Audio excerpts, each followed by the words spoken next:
বাকী গাইছ অপেক্ষা মাত্ৰ এটাই মোৰ চেনেলটো যাই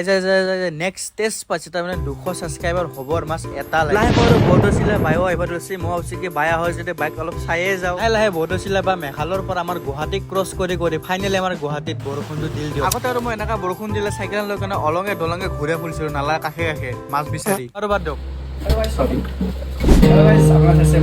আজি মোৰ কাৰণে সৰু এটা বিশেষ দিন বুলি মই ক'ব পাৰোঁ বিশেষ দিনটো আনন্দ মনেৰে ফূৰ্তি ফাৰ্তাৰে পালন কৰিবৰ কাৰণে মই হৈছোঁ কেকৰ দোকান দাদাজনক মই ক'ল দাদা এটা কেক দিওঁ দাদাজনে কৈছে কেক দিবৰ কাৰণে এটা অৰ্ডাৰ দিব লাগিব দাদাজনে মোক 2 মিনিট ৰখিব দি কাৰণে দাদাজনে মোক এটা ধুনীয়া মেনেজ কৰি দিছে এতিয়া ৰাস্তাৰে যাই থাকোঁতে হঠাৎ দেখিলোঁ কি ছটা পানী বুলি ইয়াতে 5টা ফ্লেভাৰ আছে যোনটো লৈ আপুনি মই এটা লৈ লৈছোঁ এনেকে নহয় বাৰু এনেকেহে খোৱা বাই গাইছ এতিয়া আহিল মেইন কথা চেলিব্ৰেশ্যন দুইবাৰ আৰু মই চেলিব্ৰেশ্যন ৰাস্তাত থৈ হৈছোঁ তাৰপিছত আৰু এবাৰ লৈছোঁ